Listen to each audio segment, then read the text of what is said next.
దేవుడు మనందరినీ కూడా గతించిన 4 నెలలు దేవుడు కాచి కాపాడి 5వ నెలలో దేవుడు ఇచ్చినందుకు దేవునికి మనం ఎంతగానో కృతజ్ఞత చెల్లించవలసిన వారంగా ఉన్నాం. ఈ ఉదయకాలం కొన్ని మాటలు ధ్యానం చేద్దాం. ఇర్మియా గ్రంథం 31వ అధ్యాయం 24 వచనం చదువుకుందాం. ఇర్మియా గ్రంథం 31వ అధ్యాయం 24 వచనం. అలసి ఉన్న వారి ఆశను తృప్తిపరచుదును, కృషించిన వారందరినీ నింపుదును. అలసి ఉన్న వారి ఆశను ఏం చేస్తానంటే తృప్తిపరుస్తాను. కృషించిన వారందరినీ ఏం చేస్తానంటే నింపుదును అనే మాట మనం చూస్తున్నాం. నిజమే, దేవుడు అలసిన వారిని ఆయన ఏం ఉన్నాడంటే వారి ఆశను తృప్తిపరచువాడు అన్నాడు. అలసిన యొక్క మన జీవితాలకు దేవుడు ఏం చేస్తాడంటే వారి ఆశలన్నిటినీ కూడా దేవుడు తీర్చువాడై ఉన్నాడు. మనం నిజముగా అనేక రీతులుగా అలసిపోతూ ఉంటాం. మన జీవిత యొక్క ప్రయాణంలో సాగిపోతూ ఏం చేస్తామంటే అలసిపోతాం. ఉదయం లేచిన మొదలుకొని సాయంత్రం మరలా తిరిగి పడక మీదకి వెళ్ళే వరకు కూడా మానవాళ్ళు ఏం చేస్తున్నారంటే అలసిపోతూనే ఉన్నాం. మన ఉద్యోగంలో కావచ్చు, మన వ్యక్తిగత ఆలోచనలో కావచ్చు, మనకున్న ఆర్థిక సమస్యల్లో కావచ్చు, ఏం చేస్తున్నామంటే మనిషి అలసిపోతూ ఉన్నాడు. ఈ అలసిపోతున్న యొక్క మనిషికి దేవుని వాక్యం చెప్తున్న మాట ఏంటంటే, అలసి ఉన్న వారి ఆశను నేను ఏం చేస్తానంటే తృప్తిపరుస్తాను. అంత మాత్రమే కాదు, దేవుడు అంటే కృషించిన వారందరినీ కూడా ఏం చేస్తానంటే నేను నింపుతాను. జీవితంలో ఎదురగు సమస్యల చేత మనం ఏమవుతున్నాం అంటే చాలాసార్లు కృషించిపోతున్నాం, కృంగిపోతూ ఉన్నాం, బాధపడుతున్నా. అయ్యో నేను అలసిపోయాను, నాకు ఎవరు శాత తెలుస్తారు. అయ్యో నేను అలసిపోయాను, కనీసం ఈ రోజైనా ఒక్కరోజైనా నేను రెస్ట్ తీసుకుని ఉంటే బాగుంటుంది కదా అని చెప్పి కొన్నిసార్లు ఏం చేస్తామంటే ఆలోచన చేస్తూ ఉంటాం. అలా అని చెప్పి ఒకవేళ ఒక 2 రోజులు రెస్ట్ తీసుకుందామంటే ఆ 2 రోజులు మనకు గడవడానికి చాలా కష్టంగా ఉంటుంది. అయితే దేవుడు అంటున్నాడు, నిజమే నువ్వు అలసిపోయావు, కానీ నీ అలసిన యొక్క ప్రాణానికి తృప్తిపరచడానికి ఆయన నిరంతరం కూడా తోడుగా ఉండువాడై ఉన్నాడు. అందుకే అంటున్నాడు, నిన్ను ఓదార్చలేని యొక్క కనికరము చూపలేని మనుషుల మధ్యన దేవుడు నిన్ను ఓదారుస్తూ అలసిన నీ జీవితానికి ఏం చేస్తాడంటే ఆయన కనికరాన్ని చూపువాడిగా ఉన్నాడు. మన కష్టాన్ని ఎవరో తీర్చలేరు, మన యొక్క ఇబ్బందుల్లో ఎవరో మనకి సహాయం చేయలేరు, కానీ దేవాది దేవుడు వాగ్దానం చేస్తూ అంటున్నాడు, ఇదిగో అలసిన మీరు నా దగ్గరకు రండి, నేను మీకు విశ్రాంతిని కలుగజేస్తాను. అలసిన యొక్క మీ ప్రాణాలను, లేకపోతే అలిసిపోతున్న యొక్క మీ జీవితాన్ని నా చేతిలో పెట్టండి, లేకపోతే మీ భారాన్ని నా మీద వేయండి, నేను మీకు ఏం చేస్తానంటే మీ కాడిని తేలిక చేస్తానని ప్రభు మనకి నిరంతరం కూడా ఏం చేస్తాడంటే వాగ్దానం చేస్తున్నాడు. ఎలాగో దేవుడు వాగ్దానం చేసినప్పటికీ మనిషి ఏం చేస్తున్నాడు ఈ రోజునంటే, అలిసిపోతున్న మనుషుడు దేవుడు విశ్రాంతిని ఇస్తానంటే ఈ విశ్రాంతిని తీసుకోకుండా ఏం చేస్తున్నాడంటే మానవాళి ఎక్కడెక్కడికో ఏం చేస్తున్నాడంటే వాడు తిరుగుతూ మనిషి ఏం చేస్తున్నాడంటే అలిసిన యొక్క తన ప్రాణానికి ఎక్కడెక్కడో సేద తీర్చాలని, ఎక్కడెక్కడో తృప్తి పడాలని ఆలోచిస్తున్నాడు. కానీ మానవాళికి ఎక్కడో కూడా తృప్తి దొరకట్లేదు. ఎక్కడా కూడా మనిషికి ఏం దొరకట్లేదంటే విశ్రాంతి దొరకట్లేదు. కానీ దేవుడు అంటున్నాడు, ఇదిగో నా సన్నిధానములో నిత్యమైన సుఖములో కలవు అని దేవుడు చెప్తా ఉన్నాడు. కనుక అలసిన మనందరినీ దేవుడు ఈ ఉదయకాలం ఏం చెప్తున్నాడంటే అలసిన వారి ఆశను దేవుడు తీరుస్తాడు. అలసిన వారి ఆశను దేవుడు ఏం చేస్తాడట తీరుస్తాడు. అందుకని చూడండి, 2 కొరింథీయుల రాసిన యొక్క 2వ పత్రిక 1వ అధ్యాయం 3వ వచనం కూడా చదువుదాం. కొరింథీయుల రాసిన యొక్క 2వ పత్రిక 1వ అధ్యాయం 3వ వచనం. కనికరము చూపు తండ్రి సమస్తమైన ఆదరణను అనుగ్రహించును. ఏం చేస్తారట? కనికరము చూపు తండ్రి సమస్తమైన ఆదరణను అనుగ్రహించును. దేవుడు మన ప్రభు అయిన యేసుక్రీస్తు తండ్రి అయిన దేవుడు మనం నిరంతరం కూడా ఏం చేయాలంటే స్తుతింపబడును గాక. ఎందుకంటే ఆయన అంటున్నాడు, ఇదిగో కనికరము చూపు తండ్రి సమస్తమైన ఆదరణను దేవుడు ఏం చేస్తాడట అనుగ్రహిస్తున్నాడు అనే విషయాన్ని గుర్తు చేస్తూ ఉన్నాడు. అందుకే జ్ఞాపకం అలసట నుండి సేద తీరుటకు దేవుడు ఏం చేస్తున్నాడంటే సిద్ధంగా ఉంచాడు, తన సన్నిధి సిద్ధంగా ఉంచాడు. కనుక మన అలసట ఎక్కడ తీరుతుంది? ఈ లోక ఆనందాల్లో తీరదు, దేవుని సన్నిధానంలోనే నీ అలసటకు విశ్రాంతి దొరుకుతుంది. ఒక మాట జ్ఞాపకం చేసుకుందాం. దేవుడు అంటున్నాడు ఉదయకాలం అలసిన వారి ఆశను దేవుడు తీర్చువాడై ఉన్నాడు. త్వరగా చూద్దాం, జ్ఞాపకం చేసుకోండి. మొదటిగా ఒక విషయం నేర్చుకుందాం. హెబ్రీ రాసిన యొక్క పత్రిక 12వ అధ్యాయము 3వ వచనం. త్వరగా 7 విషయాలు చెప్తాను చూడండి. హెబ్రీ రాసిన పత్రిక 12వ అధ్యాయము 3వ వచనం. మీరు అలసట పడకయో ప్రాణము విసుకకయో ఉండినట్లు పాపాత్మలు తనకు వ్యతిరేకముగా చేసిన తిరస్కారమంతయు ఓర్చుకొనిన ఆయన తలంచుకొనుడి. ఆయనను ఏం చేయాలట? తలంచుకొనుడి. ఇక్కడ అన్నాడు, మీరు అలసట పడకయు మీ ప్రాణములు విసుకకి ఉండునట్లు పాపాత్ములు తనకు వ్యతిరేకముగా చేసిన తిరస్కారం అంతటియును ఆయన ఓర్చుకొని ఆయనను తలంచుకోండి. అనగా ప్రభువుని తలంచుకోండి. పాపాత్ములు ఆయనకు చేసిన ద్రోహాన్ని బట్టి ఆయన ఎలాగైతే సిలువలో ఓర్చుకున్నాడో మనం కూడా ఏం చేయాలంటే ఆయనను తలంచుకోండి. మనం ఓర్చుకోలేం, కానీ ఆయనను తలంచుకుంటే ఓర్చుకోగలం. ఆయన యొక్క పడ్డ కష్టాన్ని తలంచుకుంటే మన కష్టాలు ఏమీ కూడా పెద్దగా మనకి అనిపించవు. ఆయనతో కష్టాలతో పోల్చుకుంటే మన కష్టాలు ఏమీ అనిపించవు. మనం పడుతున్న యొక్క కష్టాలు ఒకవేళ ఎవరితోనైనా పంచుకుంటే ఏమంటారంటే, నీకేం తెలుసమ్మా నా కష్టం, నీకేం తెలుసు నా కష్టం, నా కష్టం నాది, నీ కష్టం నీది, నాలాగా నువ్వు పడితే కానీ నీకు తెలియదులే అంటావు, నాలాగా నువ్వు అనుభవిస్తే నీకు తెలుస్తుంది నా కష్టం ఏంటో అంటావు. కానీ జ్ఞాపకం చేసుకోండి, నీది ఎంత పెద్దటి కష్టమైనా, నీది ఎంతటి పెద్దటి సమస్య అయినా దేవుడు ఏమంటున్నాడంటే ఆయనను తలంచుకోండి. కష్టంలో ఎవరిని తలంచుకోండి? దేవుని తలంచుకోండి. ఎదుటి వారి కష్టంతో గనక మన కష్టం పోల్చుకుంటే నీకు పెద్ద ఆదరణ దొరకకపోవచ్చు, కానీ ఆయన పడ్డ కష్టంతో మన యొక్క కష్టాన్ని మనం పోల్చుకుంటే మనకి ఏం దొరుకుతుంది? ఆదరణ దొరుకుతుంది. ఆయనను తలంచుకోండి. అందుకంటే జ్ఞాపకం చేసుకోండి, ప్రభు యొక్క తలంపులు అనగా దేవుని వాక్యము మన అలసట తీరుస్తుంది. మొదటిగా మనం నేర్చుకుంటున్నాం, ఆయన అలసట తీర్చును, అలసిన వారి ఆశను దేవుడు తీర్చువాడై ఉన్నాడు, అలసిన వారి యొక్క ఆశను దేవుడు తృప్తిపరచువాడై ఉన్నాడు.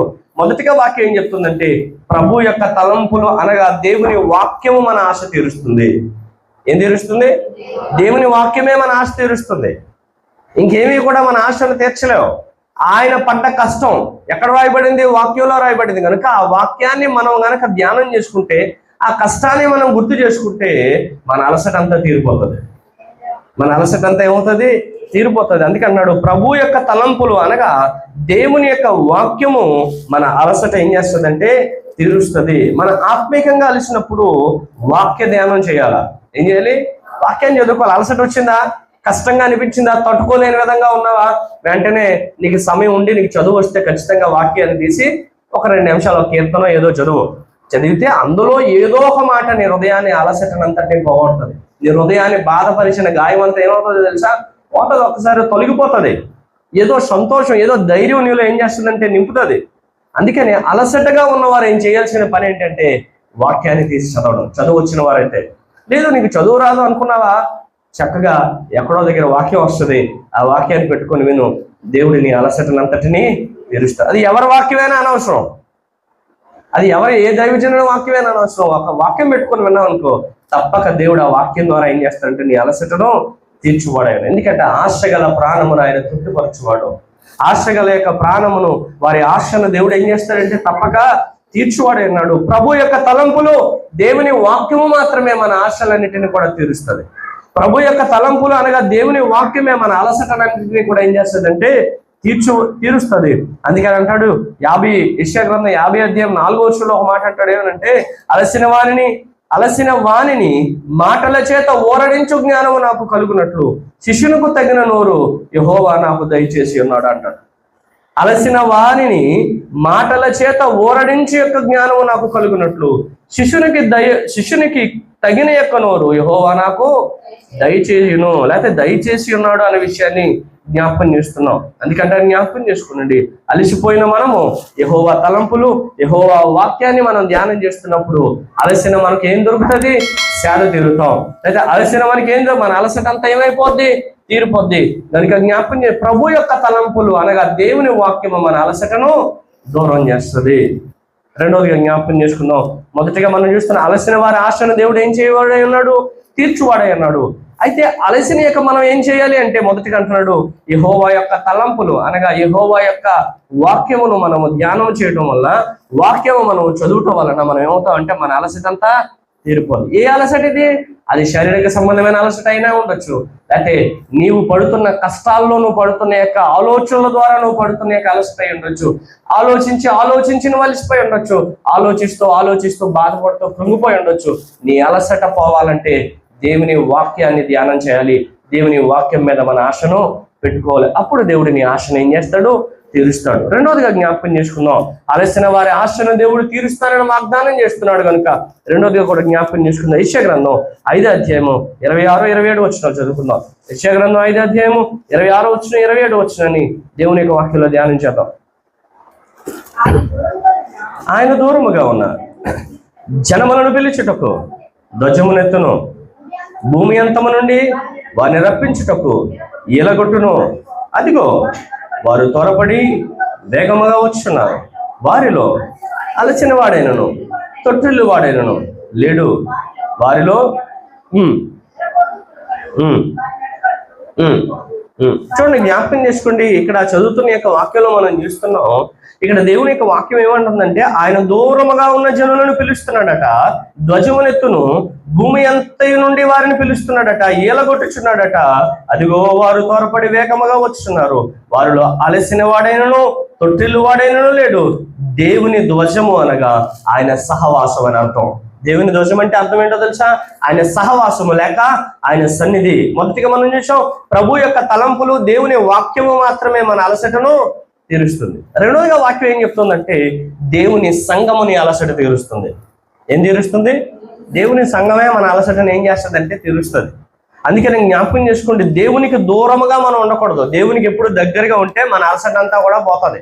మన సమస్యలో మనకు ధైర్యం ఏం చేస్తుందంటే వస్తుంది. అందుకని జ్ఞాపకం చేసుకుని అంటున్నాడు ఆయన, దేవుని సన్నిధిని విడిస్తే కనుక మన అలసట ఎన్నటికీ తీరిపోదు.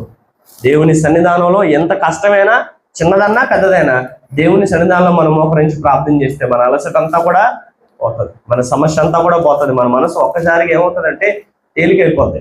అప్పటి వరకు భారంతో ఉంటుంది, అప్పటి వరకు చాలా గుండెంతా పిండేసి ఎవరో ఏదో సుత్తుతో కొడుతున్నట్టు లేకపోతే ఇంకేదో చేస్తున్నట్టు అనిపిస్తుంది. కానీ ఒక్కసారిగా పేకల మీద ఏమంటే ఎవరో గొంతు నులిమేస్తున్నట్టు అనిపిస్తుంది. కానీ అదే యొక్క కష్టకాలంలో నువ్వు దేవుని సన్నిధికి పరిగెత్తుకుని నేను మోకరించి ప్రార్థన చేసావు అనుకో, కొద్ది నిమిషాలు గడిపావు అనుకో, నీ సన్నిధి, దేవుని సన్నిధి మన అలసట అంతా కూడా ఏం చేస్తుందంటే తీరుస్తుంది. దేవుని సన్నిధి ఒక్కటే మన అలసటను ఏం చేస్తుందంటే తీరుస్తుంది. దేవుని సన్నిధిని విడిచిన యొక్క సంసోనుకి ఏమొచ్చిందంటే అపాయం వచ్చింది. దేవుని సన్నిధి విడిచిన సంసోనికి ఏమొచ్చింది? అపాయం వచ్చింది. సంసోను సాతాను అలసట కలుగజేసి సంసోను ఏం చేశాడంటే నిద్రపోచి అతడి యొక్క బలాన్నంతటిని పోగొట్టుకునేలాగా సాతాను చేశాడు. సంసోను అలసట చెందిన చేత ఎక్కడ నిద్రపోయాడు? వెళ్ళి దెలీలా గారి యొక్క ఇంట్లోకి వెళ్ళి నిద్రపోయాడు. దెలీలా గారి యొక్క తొడ మీద వెళ్ళి ఏం చేశాడంటే నిద్రపోయాడు. అలసిపోయాడు కనుక వెళ్ళి నిద్రపోయాడు, అలసి నిద్రపోయాడు. కానీ సంసోను అలసినప్పుడు ఎక్కడికి పోవాలో తెలుసా? దేవుని సన్నిధానాన్ని దగ్గరికి పోవాలి. సంసోను అలాగున పరిగెత్తలేదు కనుక తన బలాన్ని పోగొట్టుకున్నాడు. ఈ రోజున మానవాళి అలసినప్పుడు ఏదో సేద తీరడానికి ఏముందండి, చిన్న రిఫ్లెక్షన్ అండి, ఏముందండి చిన్న యొక్క రిఫ్రెష్మెంట్ అండి అని చెప్పి ఏం చేస్తున్నారంటే అలిసిపోయినప్పుడు ఏదో మానసికంగా లేకపోతే ఏదో సమస్యల్లో అలిసిపోయినప్పుడు ఏం చేస్తున్నారంటే ఎక్కడెక్కడో సంతోషాన్ని వెతుక్కోవడానికి ప్రయత్నం చేస్తున్నారు. ఎవరెవరి దగ్గర ఆనందాన్ని వెతుక్కోవడానికి ప్రయత్నిస్తున్నారు. వీళ్ళారా, కొన్నిసార్లు నీ కష్టం ఎదుటి వారికి చెప్పుకోవడం మంచిదే, కానీ నీ కష్టాలు కొన్నిసార్లు ఎదుటివారు విని సమయం వచ్చినప్పుడు, నీ బాధలన్నీ విని సందర్భం వచ్చినప్పుడు తిరిగి వాటిని ఏం చేస్తారంటే తిరిగి మరలా నీ వైపుకే ఏం చేస్తారంటే ఆ మొత్తం అన్ని కూడా తిప్పేస్తారు. కాబట్టి నువ్వు అలసట తీర్చుకోవాల్సింది, నీ భారాన్ని తగ్గించుకోవాల్సింది ఎక్కడంటే దేవుని చెంత మాత్రమే. ఎందుకంటే ఆయన నీ సీక్రెట్ ఎవరికి చెప్పడం, నీ సీక్రెట్ వినటానికి ఆయన సిద్ధంగా ఉంటాడు. ఈ రోజుల్లో మన కష్టం కూడా చెప్పి ఎవరికైనా ఒకవేళ వినాలి, కాసేపు కూర్చొని వినాలన్నా లంచం ఇవ్వాలి. ఈ రోజుల్లో మన కష్టాన్ని కూడా చెప్పడానికి కూడా కొన్నిసార్లు కొంతమందికి ఏవాలంటే లంచం ఇవ్వాలి, అయితే వినరు. ఊరుకో పిన్ని, దా కూర్చో పిన్ని, నేను ఈరోజు నీకు నాకు కలిపి వంట చేసేస్తానులే కూర్చుంటే అప్పుడు కూర్చుంటుంది ఆవిడ. ఉదయం నుంచి సాయంకాలం వరకు కూర్చుంటుంది. పర్లేదులే తమ్ముడా, ఈరోజు ఉద్యోగంకి వెళ్ళకు, పర్వాలేదులే, ఈరోజు పేమెంట్ నేను ఇచ్చేస్తానులే, నువ్వు కూర్చో తమ్ముడా అంటే మొత్తం రోజంతా నీతో పాటే ఉంటాడు. జ్ఞాపకం చేసుకోండి పిల్లలు, ఈ రోజున మానవాళి అవసరం లేకుండా ఎవరు నీ సమస్యను వినరు. నువ్వేమనుకుంటావంటే అబ్బా నా గురించే ఉండిపోయాడు అనుకుంటావు. ఉదయం నుంచి నీ కొంపలో ఉండి నీ గుమ్మం దగ్గర ఉండి సాయంకాలం వెళ్ళేటప్పుడు ఎదురు పట్టుకుని వెళ్తారు. సాయంకాలం వెళ్ళినప్పుడు ఉట్టి చేతితో వెళ్దావిడ ఏం చేస్తారంటే తెలుసా, ఏదో ఒకటి పట్టుకునే. అవసరం లేకుండా ఎవ్వరూ నీ సమస్యను వినరండి. కానీ దేవుడు ఏమన్నాడంటే మీరు నాకు ఏమి ఇవ్వద్దు, మీరు వచ్చి మొరపెట్టడం చాలు, నీ ఉన్న బాధలన్నిటి నుంచి కూడా నేను విడిపిస్తాను. ఆయన సన్నిధానంలో మనకి ఏం దొరుకుతుందో తెలుసా? నిత్యమైన సుఖములు ఉంటాయి. ఆయన సన్నిధానంలో అలసిన నీ ప్రాణానికి, అనగా సంఘము, దేవుని సంఘముని అలసట తీరుస్తుంది, దేవుని ధ్వజముని అలసట తీరుస్తుంది. అందుకనే కీర్తనకారులు అనుకుంటాను, అంటాడు, ప్రభువా ఇదిగో నీ యొక్క విద్యోత్సాహాన్ని బట్టి మా ధ్వజం ఎత్తుచున్నామని 20వ కీర్తనలో అంటాడు అనుకుంటారు. కీర్తనకారుడు అంటాడు, ఇదిగో ప్రభా నీవిచ్చిన దాన్ని బట్టి మా ధ్వజాన్ని మేము ఏం చేస్తున్నాం, ఎత్తుచున్నాం అంటాడు. కనుక జ్ఞాపకం చేసుకోండి, దేవుని యొక్క సంఘము నీ అలసటను ఏం చేస్తుందో తెలుసా? తీరుస్తుంది. సంసోను యొక్క తల మీద 7 జడలు కలిగిన యొక్క సంసోను తన బలానంతటిని ఏం చేశాడు? పోగొట్టుకున్నాడు. ఎక్కడ సేద తీరాలి సంసోన్ అంటే? దేవుని సన్నిధానంలో సేద తీరాలి. కానీ సంసోన్ ఎక్కడికి పోయాడో తెలుసా? ఫిలిస్తీన్ల యొక్క వసతిలోనికి పోయి, ఫిలిస్తీన్ల ఉన్న యొక్క స్థలంలోనికి పోయి, అక్కడ ఉన్న యొక్క దెలీలా యొక్క తొడ మీద సేద తీర్చడం ప్రారంభం చేసుకున్నాడు. కనుక అతని బలానంతటిని పోగొట్టుకున్నాడు. ప్రభు ఏమంటున్నాడు తెలుసా? నీకున్న బలాన్ని రెట్టింపు నేను మాత్రమే చేయగలను. నువ్వు నా సన్నిధి కాదనుకొని నువ్వు ఎక్కడికైనా వెళ్ళి సేద తీరాలనుకుంటే ఏమవుతుందో తెలుసా? నీ బలాన్ని పోగొట్టుకుంటావు తప్ప ఏదైనా యొక్క ప్రయోజనం ఏమీ లేదు. కనుక జ్ఞాపకం చేసుకోండి, దేవుని సన్నిధి, దేవుని మొదటగా మనం నేర్చుకున్నాం దేవుని వాక్యము మన అలసట తీరుస్తుంది. రెండోదిగా మనం నేర్చుకున్నాం దేవుని యొక్క సంఘముని అలసట ఏం చేస్తుందో తెలుసా? తీరుస్తుంది. కాబట్టి ఎవరైనా దేవుని యొక్క ధ్వజమును ఆయన సంఘ సహవాసంలోనికి వస్తారో వారికి ఆయన సేద తీర్చువాడై ఉన్నాడు. మూడవదిగా కూడా జ్ఞాపకం చేసుకుందాం. నెంబర్ 3, గలతీ రాసిన పత్రిక 6:9 మనము మేలు చేయటందు విసుకకు ఎందుము మనం అలయక మేలు చేసేది మేమి తగిన కాలం ముందు పంట కోతుము. చూడండి, పౌలు రాస్తా అంటున్నాడు, ఇదిగో మీరు మేలు చేసే విషయంలో ఏం చేయొద్దు, అలిసిపోద్దు. మీరు ఏం చేసినా దేవుని మట్టుకే చేస్తున్నారు. కనుక దేవుడు తప్పక మీ యొక్క మీరు చేసిన మేలుకు తగిన కాలం ముందు దేవుడు పంట పోసే విధంగా దేవుడు మిమ్మల్ని ఆశ్రయిస్తాడు. మనం దేవుని సంఘంలో ఏదైనా పరిచయం చేసామనుకోండి, దాన్ని ఓరకే పోదు, అదేం చేయదు, ఓరకే దేవుడు దాన్ని వదిలేడు. నువ్వే పరిచర్య చేసినా దేవుడు దాన్ని బట్టి ఏం చేస్తాడంటే నిన్ను దీవిస్తాడు. అయ్యగారు నిన్ను గుర్తించకపోవచ్చు, అమ్మగారు నిన్ను పేరు పెట్టి పొగడకపోవచ్చు, లేకపోతే నువ్వు చేసిన పరిచర్యను ఎవరో మనంటే మన పరిచర్యను బట్టి ఎవరో మనల్ని ఏమి పొగడతలతో ముంచకపోవచ్చు, ఎవరో గుర్తించకపోవచ్చు. కానీ దేవుడు మాత్రము తగిన కాలమందు నువ్వు పంట కోసే విధంగా దేవుడు దీవిస్తాడు. మరొక మాట, నువ్వు చేసిన కన్నీరు, నువ్వు కార్చిన కన్నీరు ఎవరో వినకపోవచ్చు. నువ్వు దేవుడితో పెట్టుకున్న మొరను బట్టి ఈవిడ ఎప్పుడు దేవుడి దగ్గరికి వెళ్ళి అలా ఏడుతూనే ఉంటుంది, ఎప్పుడు ప్రార్థనకు వచ్చినా ఎవరైనా హేళన చేయొచ్చు. కానీ నీవు కార్చిన కన్నీరు బట్టి దేవుడు ప్రతిఫలాన్ని తగిన కాలమందు ఇస్తాడు. అందుకని జ్ఞాపకం చేసుకోండి ప్రియులారా, దేవుని యొక్క సన్నిధానంలో దైవ పరిచర్య అని అలసట తీరుస్తుంది. 3, మొదట దేవుని యొక్క వాక్యముని అలసట తీరుస్తుంది. రెండోదిగా మనం ఏం నేర్చుకున్నాం? వెళ్ళదా? రెండోదిగా ఏం నేర్చుకున్నాం? దేవుని సంఘము మాత్రమే నీ అలసట తీరుస్తుంది. మూడోదిగా వాక్యం చెప్తా ఉంటుంది, దైవ పరిచర్య నీ అలసట తీరుస్తుంది. కొన్నిసార్లు మేలు చేస్తే మనకు కాదు, అలిసిపోయినా సరే అంటాడు, మనము మేలు చేయటం ఎలా ఉండాలంటే విసిగెక్కిపోకూడదు, అలిసిపోకూడదు. అలిసిపోకుండా అలయక మేలు చేసి మేమని తగిన కాలం ముందు పంట కోస్తాం. అలిసిపోకండి, పరిచర్యలో అలిసిపోకండి. చేసేసాంలే, ఇంక మేము చేసేసాం కానీ ఎవరో మమ్మల్ని పట్టించుకోవట్లేదులే, ఇంక మేము చేసాం చాలే, ఇంక మేము ఆగిపోతే ఎవడు చేస్తాడు చూద్దాం, మేము సంఘానికి రాకపోతే ఎవడొస్తాడో చూద్దాం, మేము పరిచర్య చేయకపోతే ఎవరు చేస్తారో చూద్దాం. ఇలాంటి యొక్క ఆలోచన దైవ పిల్లలైన మనందరికీ కూడా ఉండకూడదు. నేను కాకపోతే ఇంకోటి నిల్చుంటాడు, ఇక్కడ నువ్వు కాకపోతే ఇంకోటి నిల్చుంటాడు.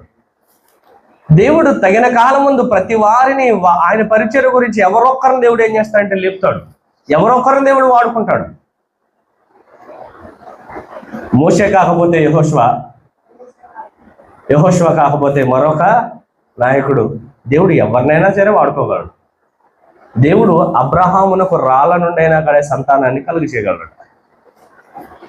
అందుకని జ్ఞాపకం చేసుకోండి, పరిచర్యలో మనం చేస్తూ ఉంటాం మంచిదే, కానీ పరిచర్యలో కొన్నిసార్లు మనకి పొగడ్తలు రావు. కానీ పరిచర్యలో మనం ఎవరికైనట్టుగా చేయాలంటే దేవునికి అయినట్టుగానే చేయాలి. ఎవరికైనట్టుగా చేయాలి?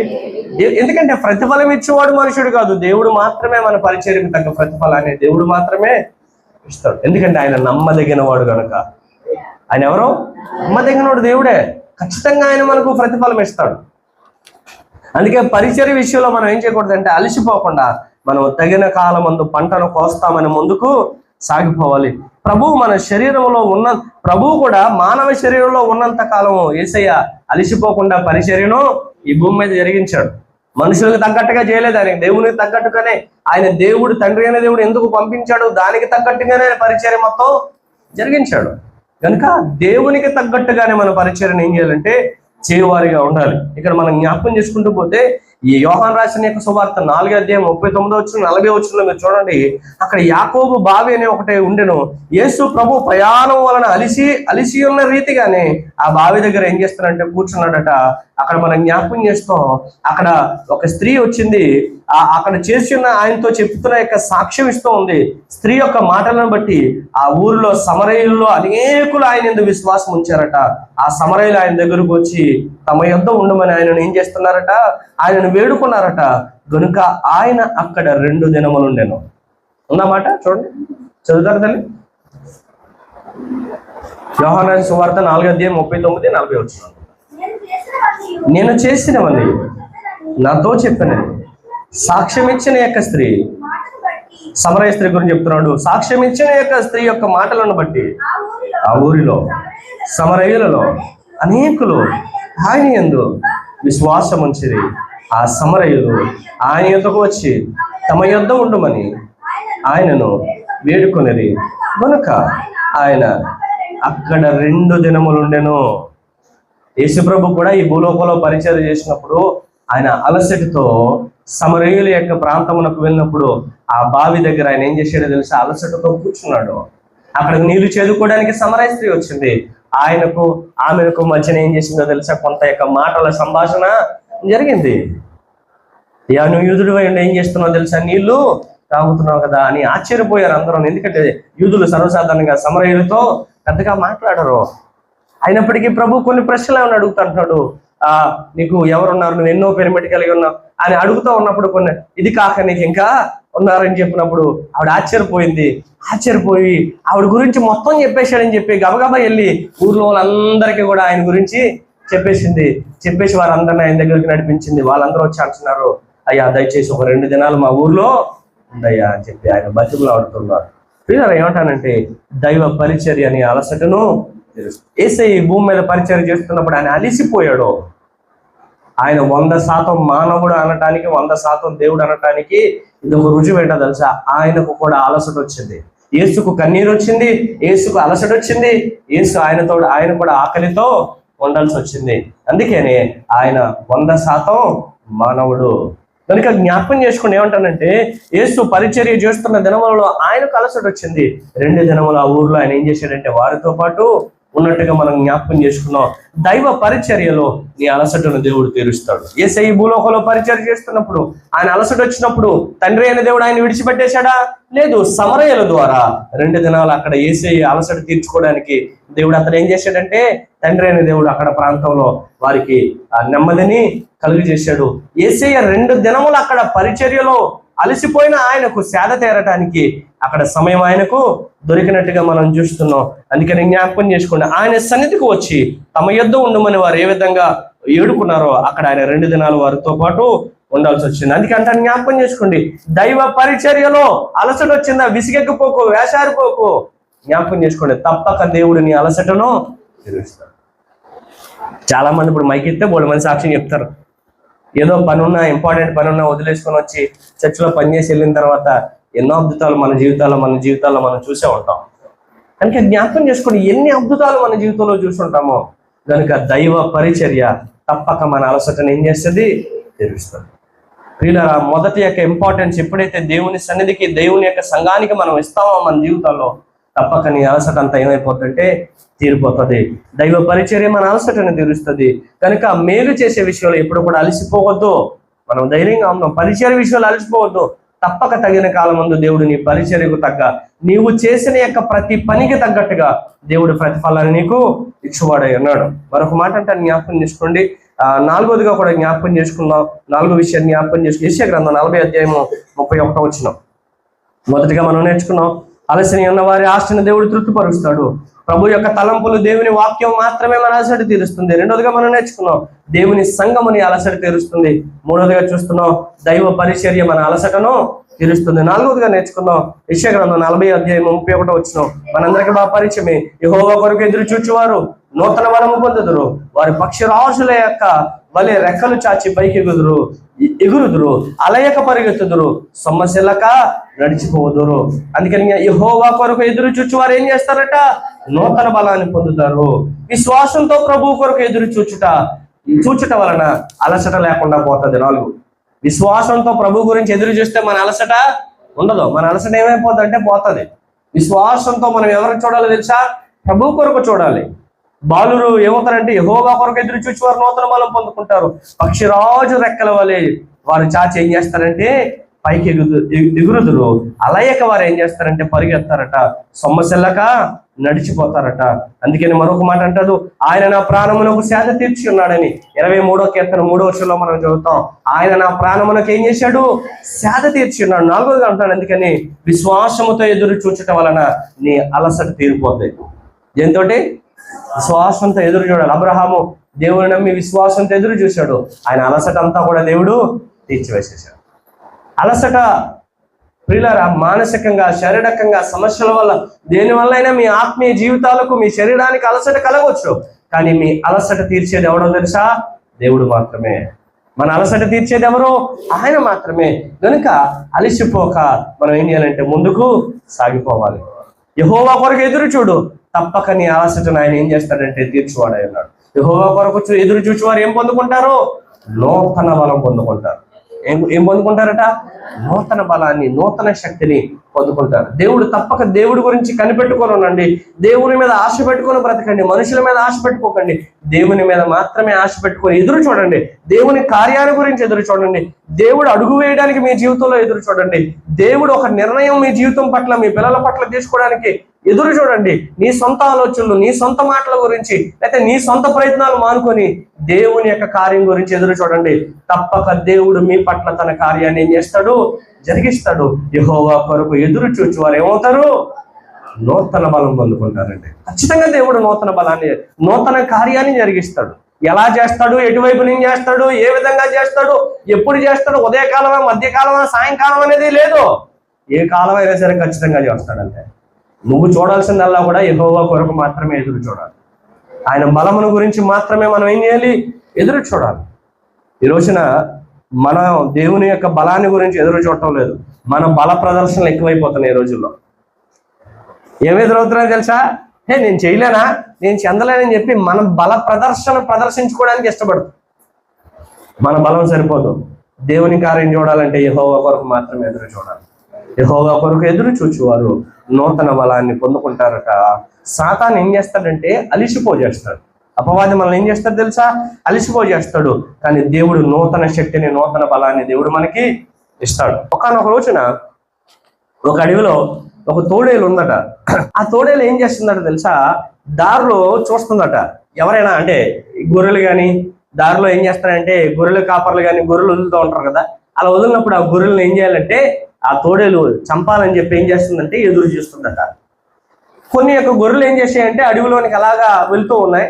అక్కడే అదురును చూసి కాచుకున్న, దారిలో అదురు చూసి కాచుకున్న యొక్క తోడేలు ఏం చేస్తుంది, నక్క ఏం చేస్తుందంటే ఎదురు చూస్తా ఉంది. కానీ కొన్ని గొర్రెలు మాత్రం అడవిలోనికి ఏం చేశాయంటే మేత మేయడానికి వచ్చాయి.